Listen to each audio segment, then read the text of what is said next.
And now let's step on to age 55. Yeah, so age 55 is a critical year because we're going to get to 59 and a half when typically most people know that 59 and a half is an important year. That seems to be the age that everyone knows that you're not going to pay a 10% penalty anymore if you take a distribution from a retirement plan.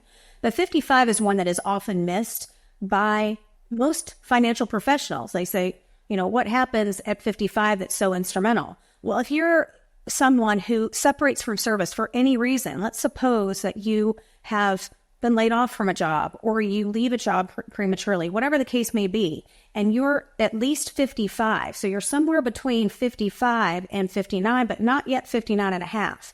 And you have a qualified plan. So your employer, the one that you've just left, you've got a qualified plan. Now, I'm not talking a SEP or a simple IRA. Those don't count. But if you're in something like a 403B, a 401k, something like that, and you have at least reached 55 in the same calendar year that you have separated. So you might be 54. Let's suppose I just lost my job today and I'm only 54, but I will be 55 by the end of this plan or this calendar year. So I have to meet both conditions in the same year, that I can take money directly out of that plan and not pay the 10% penalty. But if I roll it into an IRA, I lose that exception.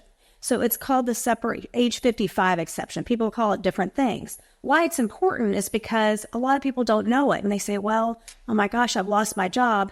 I might need some temporary income to bridge me until I get another job. Or let's say, well, I'm 58.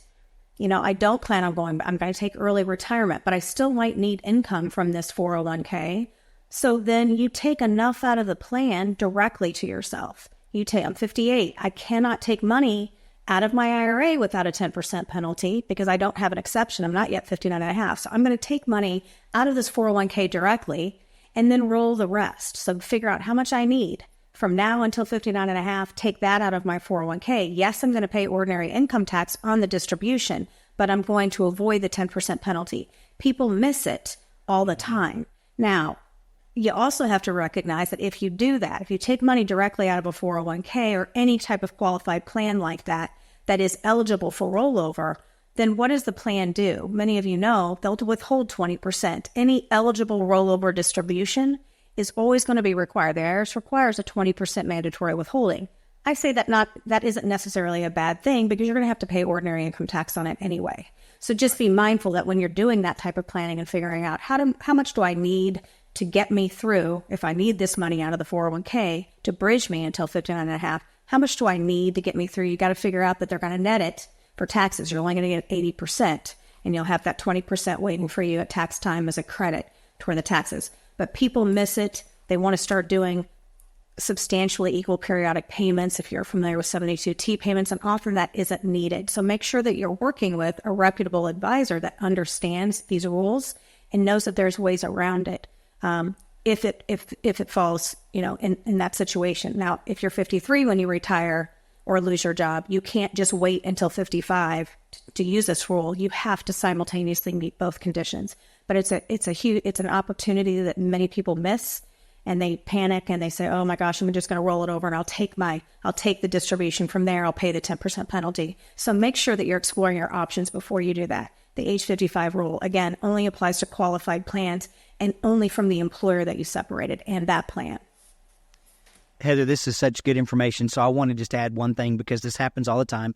People listen all over the country. We've got clients in like 15 states, and someone will call in and they'll be 57 years old and they will have separated after age 55, and they'll call in and hear something like this and say, can you help me with this? I separated after the age of 55. But here's what we learn so much of the time.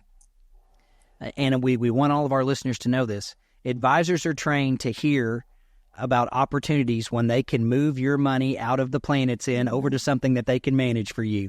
So much of the time, if you've gone to a dinner seminar or you've heard something on the radio or you watch something on YouTube and then you talk to an advisor, it may be that they've already rolled you out of that plan into an IRA so they can help manage those assets they wanted out of that company plan.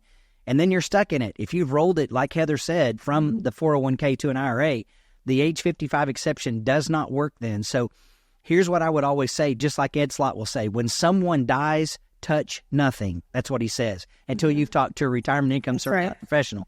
If you've separated from service in the year in which you're going to turn 55, don't move anything. Don't touch anything until you've talked to someone who knows what your best options are.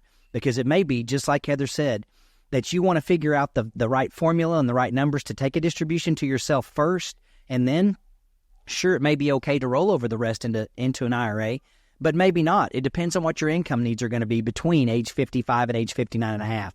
And in order to leave it available, it's got to stay in the company plan. Anytime you can call in and ask for a free consultation. You can go to this podcast on YouTube. You can look for Heather's information.